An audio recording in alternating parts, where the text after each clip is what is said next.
WBSLST physical science পরীক্ষার্থীর অনুরোধে প্রত্যেকটা চ্যাপ্টার থেকে সাজেস্টিভ কোশ্চেন আলোচনা শুরু করলাম।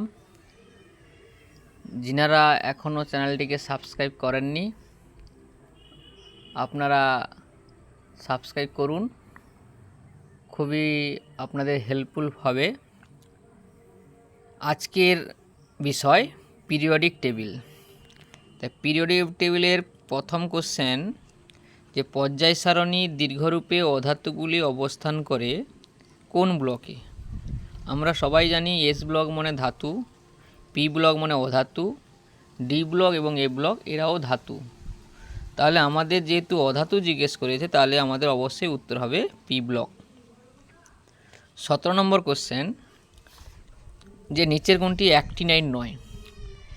অ্যাক্টিনাইড মৌল হতে গেলে পারমাণবিক সংখ্যা 90 থেকে 103-এর মধ্যে হতে হবে, কারণ অ্যাক্টিনাইড মৌল থোরিয়াম থেকে শুরু হয়, লরেন্সিয়ামে শেষ হয়। থোরিয়ামের 90 আর লরেন্সিয়ামে 103। তাহলে এখানে যে চারটা অপশান দিয়েছে তাদের আমরা যদি পারমাণবিক সংখ্যার লক্ষ্য রাখি, টারবিয়াম যার পারমাণবিক সংখ্যা কিন্তু 65, তাহলে ওটাই হবে অ্যাক্টিনাইড মৌল নয়। তাহলে 17-এর ডি অপশান। 18-র কোশ্চেন হচ্ছে কোন মৌলগুলির 4F কক্ষকে ইলেকট্রন ভর্তি হয়। তাহলে আমাদের যে পর্যায় সারণী রয়েছে তাতে দুটো এফ রয়েছে, একটা 4F একটা 5F সারি। 4F সারি মানে ল্যান্থানাইড মৌল আর 5F সারি মানে অ্যাক্টিনাইড মৌল। যেহেতু আমাকে বলেছে 4F কক্ষকে ইলেকট্রন ভর্তি হবে তাহলে উত্তর হবে ল্যান্থানাইট। 19-এর কোশ্চেন খুবই গুরুত্বপূর্ণ কোশ্চেন যে জেড সমান 114 মৌলটির ইলেকট্রন বিন্যাস কত হবে। তাহলে 114 মানে 14 নম্বর শ্রেণীর মৌল হবে। এখানে যে সমস্ত শ্রেণী রয়েছে কার্বন পরিবার, অক্সিজেন পরিবার, নাইট্রোজেন পরিবার, হ্যালোজেন পরিবার, তাহলে 14 নম্বর শ্রেণীর মৌল মানে কার্বন 14 নম্বর শ্রেণীর মৌল, তাহলে ওই কার্বনটা পরিবারই হবে। এছাড়া আমাদের 114-র যদি আগের নিষ্ক্রিয় মৌল দেখা যায় তাহলে রেডনের 86, আর এফের 14, ডির 10টা ইলেকট্রন, এসের 2টা ইলেকট্রন, আর পি যদি 2টা ইলেকট্রন যোগ করি 86 আর হচ্ছে 28, 14 10 24, 24 28 যোগ করলে 114। তাহলে আমরা দুভাবে ক্লু পেয়ে যাচ্ছি। এক হচ্ছে 114 মানে 14 নম্বর শ্রেণী মৌল অর্থাৎ কার্বন পরিবার হবে, অন্যদিকে 86-র সঙ্গে 28 যোগ করলে হয়ে যাবে 114। তাহলে উত্তর হবে 19-এর এ। 20-র কোশ্চেন নিচের কোন অক্সাইডটি উভধর্মী প্রকৃতি। তাহলে এটা জানতে গেলে আমাদের একটা মেন কথা জানতে হবে যে ধাতুর অক্সাইড ক্ষারীয়, অধাতুর অক্সাইড আম্লিক। আর যারা ধাতু অধাতুর মধ্যবর্তী মৌল হবে বা যে সমস্ত অক্সাইড ধাতু মানে অ্যাসিড এবং ক্ষার উভয়ের সঙ্গে বিক্রিয়া করে তাদেরকে আমরা উভধর্মী অক্সাইড বলি। এখানে যে অপশানগুলো রয়েছে তাদের মধ্যে SnO2টা হচ্ছে উভধর্মী অক্সাইড, বাকি ক্যালসিয়াম অক্সাইড ধাতুর অক্সাইড ক্ষারীয় হবে, সিলিকনের অক্সাইড অধাতুর অক্সাইড আম্লিক হবে, কার্বন ডাই অক্সাইড অধাতুর অক্সাইড আম্লিক হবে। তাহলে উত্তরটা হবে 20-এর এ। 21-এর দাগের কোশ্চেন নিচের কোনটির ইলেকট্রন বিন্যাস যেটা দেওয়া আছে n-2f 1 থেকে 14, n-1d 0 or 1 ns2, এটা কোন ব্লকের হবে। তাহলে আমরা যেহেতু দেখতে পাচ্ছি এ ব্লক এক একটা করে ইলেকট্রন ভর্তি হচ্ছে, এটা এ ব্লকের ইলেকট্রন বিন্যাস, কারণ এ ব্লক হতে গেলে n-2f কক্ষ থাকতেই হবে, উপকক্ষ থাকতেই হবে, এখানে রয়েছে। 22-এর কোশ্চেন নিচের কোনটি সন্ধিগত মৌলের ইলেকট্রন বিন্যাস। তা সন্ধিগত মৌল হতে গেলে ডিতে ইলেকট্রন ভর্তি হওয়া শুরু চলবে, মানে ডিতে আংশিক পূর্ণ ডি উপকক্ষ থাকতে হবে। তাহলে আমাদের যে চারটা ইলেকট্রন বিন্যাস রয়েছে তাদের দেখা যাচ্ছে ডি অপশানে ডিতে কিন্তু ইলেকট্রন প্রবেশ করছে 3d2 4s2, ডিতে এখনও ইনকমপ্লিট, ডিটা আংশিক পূর্ণ অবস্থায় রয়েছে, এই কারণে ওই ডি অপশানটা হচ্ছে সন্ধিগত মৌল। 3-এর কোশ্চেন যদি দেখা যায় যে ল্যান্থানাইড মৌলের ইলেকট্রন বিন্যাস কোনটা হবে। তা ল্যান্থানাইড মৌল মানে হচ্ছে এফ ব্লকের মৌলের ইলেকট্রন বিন্যাস এবং অবশ্যই 4F, এখানে 4 বলে কিছু উল্লেখ নাই, n-2 দিয়ে রয়েছে, তাহলে অত ভাবারও কিছু নাই। তাহলে এ ব্লকের যে ইলেকট্রন বিন্যাস সেটাই হবে ল্যান্থানাইড মৌলের ইলেকট্রন বিন্যাস। তাহলে হবে n-2f 1 থেকে 14, n-1d 0 or 1 ns2, বি অপশানটা। যদিও বি অপশানে সামান্য ত্রুটি রয়েছে, n-1টা নেই ডির আগে, তাও এখানকার উত্তরের মধ্যে বি অপশানটাই হবে। পরের কোশ্চেন হচ্ছে কোন আয়নটি পরাচুম্বকীয়। তাহলে পরাচুম্বকীয় হতে গেলে অযুগ্ম ইলেকট্রন থাকতে হবে। J10 2+, 3D10, অযুগ্ম ইলেকট্রন নাই, সব ইলেকট্রন যুগ্ম। Na2+, 3D8, তাহলে এর 5টা কক্ষকে 8টা ইলেকট্রন রয়েছে, অর্থাৎ 2টো অযুগ্ম ইলেকট্রন থাকবে। তাহলে এটাই হচ্ছে উত্তর, যে কোন আয়নটি পরাচুম্বকীয়, উত্তর হবে Na2+। কোনটি মেন্ডেলিভের একা বোরন। তাহলে একা বোরন মানে মেন্ডেলিভ কিছু কিছু মৌল আবিষ্কার যখন হয়নি, কিছু কিছু মৌল ফাঁকা স্থানের জন্য ফাঁকা স্থান রেখে গিয়েছিলেন, যেরকম একা বোরন, যাকে আমরা স্ক্যান্ডিয়াম বলি, একা অ্যালুমিনিয়াম, গ্যালিয়াম মানে গ্যালিয়ামের নিচের মৌল, একা একা সিলিকন, সিলিকনের পরের নিচের মৌল হচ্ছে জার্মেনিয়াম, তাহলে একা সিলিকন জার্মেনিয়াম, এবং একা ম্যাঙ্গানিজ টেকনিসিয়াম। এই 4টা মৌল মেন্ডেলিভ ফাঁকা স্থান রেখে গিয়েছিলেন, তাদের নাম এইভাবে দিয়ে গেছিলেন। তাহলে এখন যেহেতু আমাকে জিজ্ঞেস করেছে একা বোরন কোন মৌল, উত্তর হবে স্ক্যান্ডিয়াম, Sc। চলে আসি পরের কোশ্চেনে, কোনটি F ব্লক নয়। F ব্লক মৌল হতে গেলে আমাদের পারমাণবিক সংখ্যা হতে হবে 57 বা 58 থেকে 72 পর্যন্ত। কারণ হচ্ছে F ব্লক মৌল হচ্ছে ল্যান্থ্রাইন মৌল, ল্যান্থ্রাইন মৌল শুরু হয় 58 থেকে। তাহলে যেহেতু এখানে 53 রয়েছে আয়োডিন, তাহলে ওই আয়োডিনটা কিন্তু F ব্লক মৌল নয়। আর বাকি যে সমস্ত মৌল 71, 62 এবং 59, তারা সবাই ল্যান্থ্রাইন মৌল বা F ব্লক মৌল। তাহলে 53 মানে মানে এ অপশান, ওটাই হবে F ব্লক মৌল নয়। নিচের কোনটি অ্যাক্টিনের মৌল নয়। অ্যাক্টিনের মৌলের যে নামগুলো আমরা বলেছিলাম, তার মধ্যে টার্বিয়াম, যার 65 পারমাণবিক সংখ্যা, ওটা তাহলে হবে না। পরের কোশ্চেনে চলে আসি, যে লিথিয়াম, অক্সিজেন, কার্বন, বেরিলিয়াম, ফ্লোরিনকে অধাতব ধর্মের ঊর্ধ্বক্রমে সাজাও। তাহলে আমরা জানি যে এই সমস্ত যে মৌলগুলো দেওয়া আছে, এগুলো সব পর্যায় বরাবর দেওয়া আছে।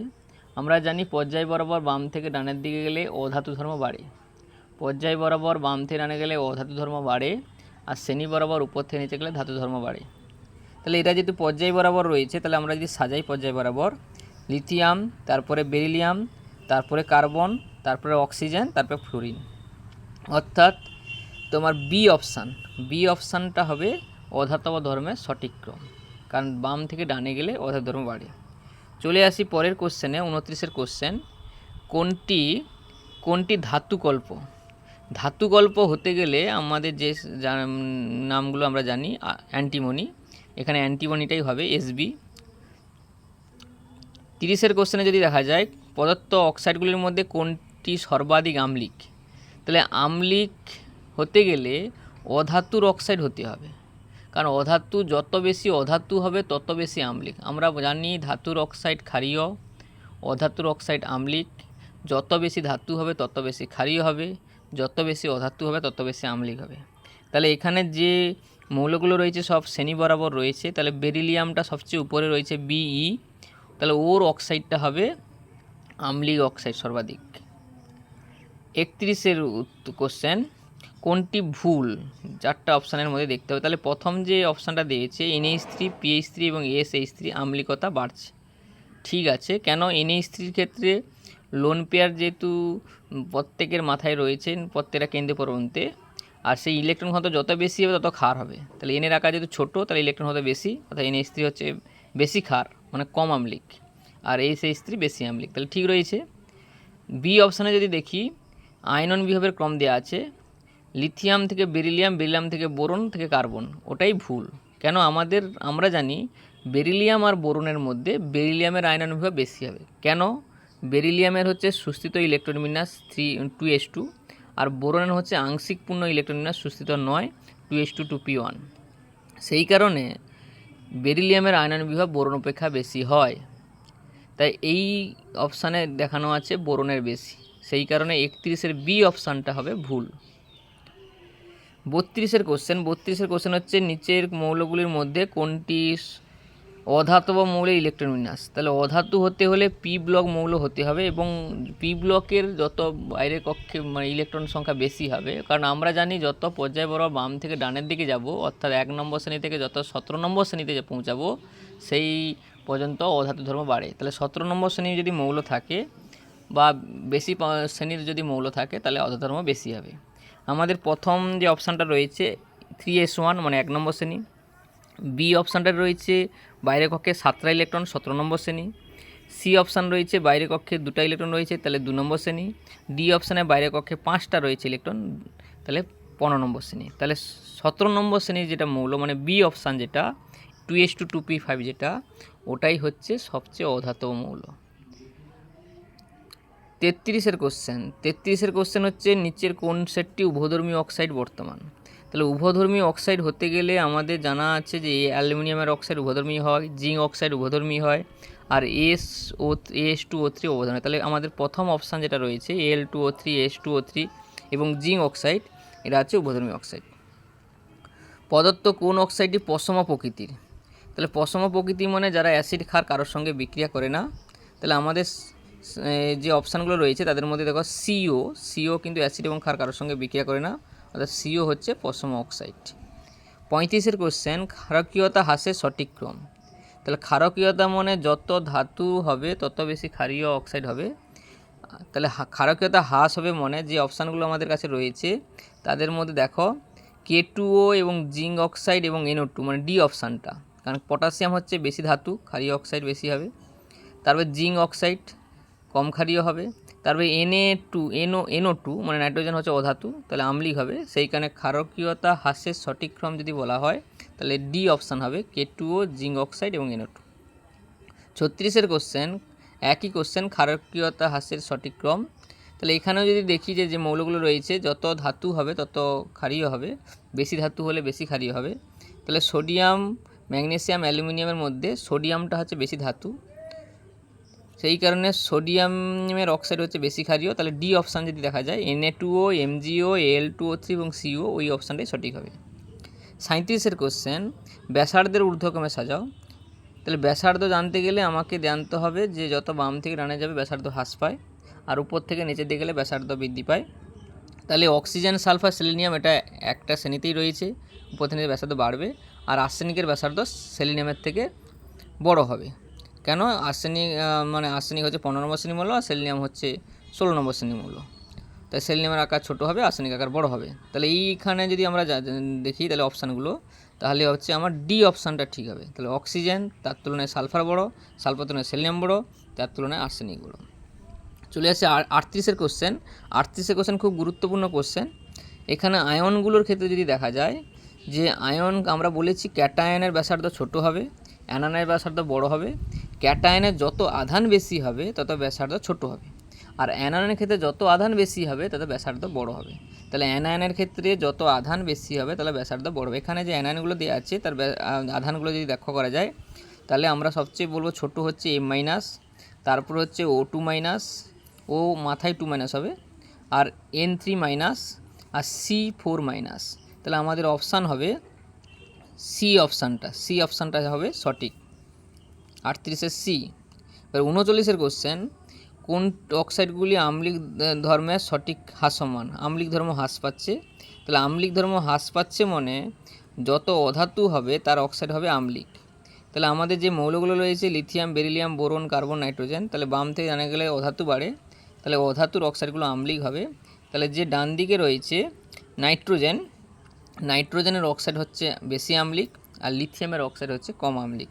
তাহলে অপশান হবে 39-এর B, N2O3 greater than CO2 greater than B2O3 greater than BeO greater than Li2O। 40-এর কোশ্চেন চলে আসি যে সোডিয়াম ম্যাগনেসিয়াম অ্যালুমিনিয়াম সিলিকনের প্রথম আয়নন এনথালপির সঠিক ক্রম। আমরা 2 নম্বর পর্যায়ের মতো 3 নম্বর পর্যায়েও ম্যাগনেসিয়াম আর অ্যালুমিনিয়ামের মধ্যে যে আয়নন বিভাবের ব্যতিক্রম যদি বলা হয় ম্যাগনেসিয়ামের বেশি হবে, কারণ ম্যাগনেসিয়াম ইলেকট্রনাস সুস্থিত ইলেকট্রনাস আর অ্যালুমিনিয়াম ইলেকট্রনাস সুস্থিত নয়, এই কারণে ম্যাগনেসিয়ামের বেশি অ্যালুমিনিয়ামের তুলনায়। তাহলে আমাদের যে অপশানটা হবে সোডিয়ামের তুলনায় ম্যাগনেসিয়ামের বেশি, আবার ম্যাগনেসিয়ামের আয়নভাব অ্যালুমিনিয়ামের থেকে বেশি, তারপরে আবার সিলিকনের বেশি। তাহলে আমাদের হবে এই অপশানটা, sodium less than magnesium greater than aluminium less than silicon, অর্থাৎ অপশান এ। কেন? ম্যাগনেসিয়ামের ইলেকট্রন বিন্যাস 3s2 অর্থাৎ সুস্থিত ইলেকট্রন বিন্যাস, এইখানে ম্যাগনেসিয়ামের আয়নভাব অ্যালুমিনিয়ামের তুলনায় বেশি। চলে আসি আমাদের 41-এর কোশ্চেন।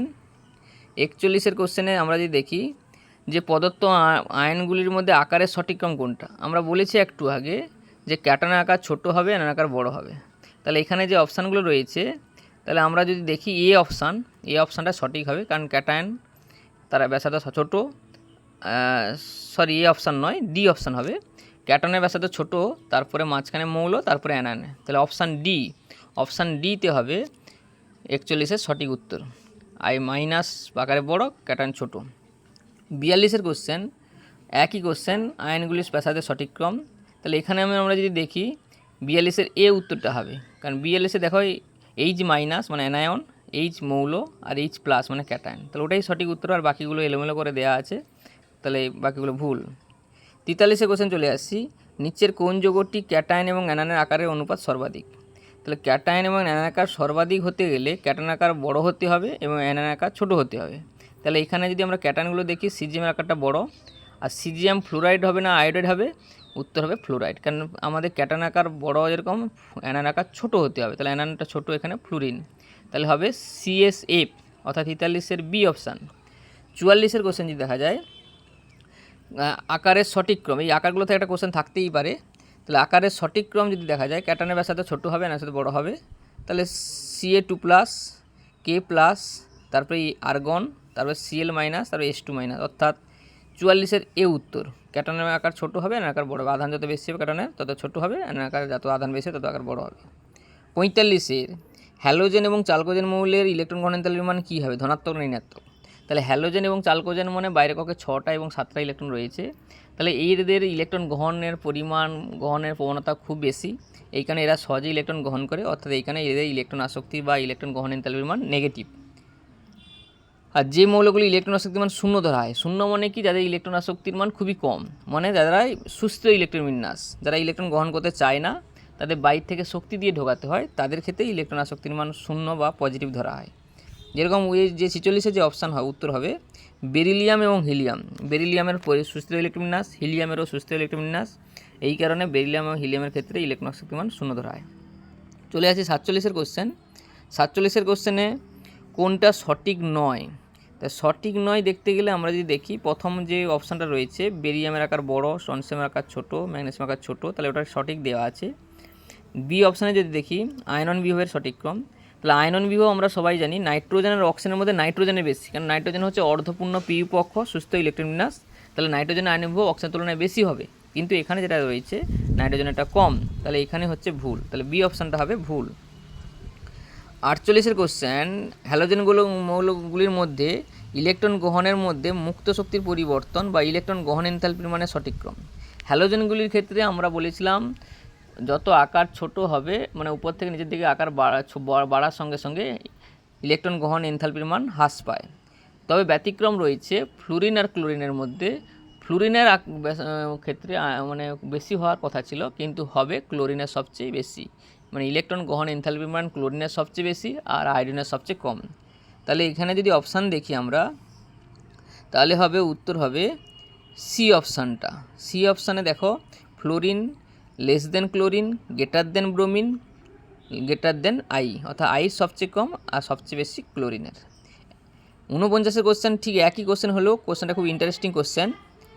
49-এর কোশ্চেনে দেওয়া আছে ফ্লোরিন, ক্লোরিন, ব্রোমিন, আয়োডিনের ইলেকট্রন গ্রহণ এনথালপির মানগুলো দেওয়া আছে, এই মানগুলো তাহলে কোনটা সঠিক? তাহলে আমরা জানি ক্লোরিনের ইলেকট্রন শক্তি সবচেয়ে বেশি, তাহলে সেকেন্ড মানটা হবে বেশি হবে, আর আয়োডিনের সবচেয়ে কম, তাহলে লাস্ট মানটা হবে সবচেয়ে কম, তাহলে 2 নম্বর মানটা সবচেয়ে বেশি হবে, লাস্ট মানটা সবচেয়ে কম হবে। তাহলে আমরা যদি সি অপশানের দিকে তাকাই, তাহলে ওটাই হচ্ছে সঠিক হবে। 2 নম্বর অপশানে 349 দেওয়া আছে, আর লাস্ট অপশানে 296 দেওয়া আছে, তাহলে 49-এর সি উত্তর হবে। এবার 50, প্রদত্ত কোনটির প্রথম আয়নন শক্তির মান সর্বোচ্চ? আমরা যদি দেখি সর্বোচ্চ মান হবে যেটা আকারে ছোট, অর্থাৎ সোডিয়াম আকারে ছোট, তাহলে এখানে এই আয়নন শক্তির মান সর্বোচ্চ, কারণ যেহেতু এরা শ্রেণী বরাবর রয়েছে। 51 কোশ্চেন, যে আয়নন বিভবের মান দেওয়া আছে 5.1 ইলেকট্রন ভোল্ট, তাহলে ইলেকট্রন গ্রহণ এনথালপির মান কত হবে? তাহলে আয়নন বিভবের মান যা হবে, ইলেকট্রন গ্রহণ এনথালপির মান ঠিক উল্টো মান হবে একই মৌলের ক্ষেত্রে, শুধু কী হবে, সাইন আলাদা হবে। যেহেতু এখানে ইলেকট্রন মানে আয়নন বিভবের মান 5.1 ভোল্ট প্লাসে দেওয়া আছে, তাহলে ইলেকট্রন গ্রহণ এনথালপির মান -5.1 ভোল্ট হবে। চলে আসি 52 কোশ্চেন। 52 কোশ্চেনে যদি আমরা দেখি যে নিচের কোন মৌলটি ইলেকট্রন বিশিষ্ট মৌলটি সর্বনিম্ন আয়নন এনথালপি হবে? তা সর্বনিম্ন আয়নন এনথালপি হতে গেলে যার বাইরে কক্ষে কম ইলেকট্রন থাকবে। আমাদের যে ইলেকট্রন বিন্যাসগুলো রয়েছে তার বি অপশানে যদি দিকে তাকাই, 3s1, মানে এসে একটা রয়েছে মানে 1 নম্বর শ্রেণী মৌল, অর্থাৎ এই ইলেকট্রনটাকে সহজে বের করা যায়। এই কারণে 52 বি উত্তরটা হবে, সর্বনিম্ন আয়নন বিভব। 53 কোশ্চেনে যদি দেখা যায় বেরিলিয়াম আর বোরনের আয়নন বিভবের মান, তাহলে বেরিলিয়াম আর বোরনের মধ্যে আমরা সবাই জানি বেরিলিয়ামের বেশি। তাহলে যে অপশানগুলো দেখা আছে তাদের মধ্যে আমাদের তাহলে কোন অপশান হবে? ডি অপশানটা। ডি অপশানে দেখো প্রথমটা বেশি, দ্বিতীয়টা কম। 54 কোশ্চেন, সর্বোচ্চ শক্তির পরিমাণ কোনটা বেশি হয়? তাহলে আমরা জানি যত আধান বাড়বে তত ইলেকট্রন বের করতে বেশি শক্তি লাগবে, কারণ আধান বাড়বে মানে আকার ছোট হয়ে গেছে, আর আকার ছোট হয়েছে আকর্ষণ বল বেড়ে গেছে, ফলে ইলেকট্রন বের করতে বেশি শক্তি লাগবে। সেইখানে যত আধান বেশি হবে তত ইলেকট্রন শক্তির মান বেশি প্রয়োজন। তাহলে আমাদের 54 উত্তর হবে, M2+ থেকে M3+, অর্থাৎ এখানে বেশি শক্তি লাগবে। 55 কোশ্চেন যদি দেখা যায় আয়নন বিভবের সঠিক ক্রম 3 নম্বর পর্যায়ে, আমরা একটু আগে আলোচনা করছি সোডিয়ামের তুলনায় ম্যাগনেসিয়ামের বেশি, আর ম্যাগনেসিয়ামের আয়নন বিভব অ্যালুমিনিয়ামের থেকে বেশি, তাহলে আর সিলিকনের আবার বেশি। তাহলে আমাদের অপশান হবে, অপশানগুলো এখানে ঠিক নেই, তাহলে আমাদের মোটামুটি সোডিয়ামের তুলনায় ম্যাগনেসিয়ামের বেশি, ম্যাগনেসিয়ামের আয়নন বিভব অ্যালুমিনিয়ামের থেকে বেশি, আর সিলিকনের সবচেয়ে বেশি। এবারে 56 কোশ্চেন, কোনটি ইলেকট্রন আসক্তি মান সবচেয়ে বেশি? তাহলে ইলেকট্রন আসক্তি মান যে অপশানগুলো দেওয়া আছে তাদের মধ্যে অক্সিজেনের সবচেয়ে বেশি, কেন অক্সিজেন হচ্ছে বাইরে 6টা রয়েছে, আর 2টা গ্রহণ করলে 8টা হয়ে যাবে, তাই এই কারণে এর ইলেকট্রন গ্রহণ এনথালপির মান সবচেয়ে বেশি। 57 কোশ্চেনে beryllium, boron, carbon, nitrogen, oxygen মৌলকে প্রথম আয়নের বিভাবে যদি সাজাই, এটা তো অলরেডি হয়ে গেছে। আমরা বেরিলিয়াম আর বোরনের মধ্যে বেরিলিয়ামের বেশি হবে, বোরনের সবচেয়ে কম হবে, আর কার্বন, নাইট্রোজেন, অক্সিজেনের মধ্যে নাইট্রোজেনের বেশি, অক্সিজেনের কম হবে। তাহলে আমাদের সবচেয়ে কম হবে বোরন, তারপরে বেরিলিয়াম, তারপরে কার্বন, তারপরে অক্সিজেন, তারপরে নাইট্রোজেন, অর্থাৎ এ অপশানটা হবে। সরি, এ অপশান নয়, ডি অপশান হবে। ডি অপশান দেখো, বোরন, তারপরে বেরিলিয়াম, তারপরে কার্বন, তারপরে অক্সিজেন, তারপরে নাইট্রোজেন। 58 কোশ্চেন, হ্যালোজেন মৌলগুলি ইলেকট্রন আসক্তি মানের কম, তো ইলেকট্রন আসক্তি এটা তো অলরেডি হয়ে গেছে, ক্লোরিনের সবচেয়ে বেশি, আয়োডিনের সবচেয়ে কম, তাহলে হবে তোমার হবে সি অপশান। 59 কোশ্চেন, নিচের কোন মৌলটি ইলেকট্রন আসক্তির মান ধনাত্মক? তাই ইলেকট্রন আসক্তির মান ধনাত্মক হতে গেলে এর আগেও আলোচনা করেছি যে যেটা সুস্থ ইলেকট্রন বিন্যাস, যেটা সুস্থ মৌল হয়, নিষ্ক্রিয় মৌল হয়, তাদের ইলেকট্রন আসক্তির মান ধনাত্মক হবে, কেন তাদের ইলেকট্রন ঢোকাতে হলে, বাইরে কক্ষে ইলেকট্রন প্রবেশ করাতে হলে বেশ শক্তি দিয়েই প্রবেশ করাতে হয়। তাহলে অপশান ডি, নিয়ন। 60 কোশ্চেন, নিচের কোনটি কর্ণ সম্পর্ক দেখা যায়? তাহলে কর্ণ সম্পর্ক দেখা যায় আমরা সবাই জানি লিথিয়ামের সঙ্গে ম্যাগনেসিয়াম, অর্থাৎ বি অপশানটা। তাহলে এখানেই আমাদের 60টি সাজেস্টিভ কোশ্চেন পজিশন থেকে আলোচনা করা হলো, খুবই ইম্পর্ট্যান্ট কোশ্চেন, এগুলো পরীক্ষায় পড়ার সম্ভাবনা খুবই রয়েছে। যদি প্রয়োজন মনে হয়, প্রয়োজন কাজে লাগে আপনাদের, তাহলে এই চ্যানেলটিকে সাবস্ক্রাইব করে দেবেন এবং কিছু জানার থাকলে কমেন্ট করে জেনে নেবেন।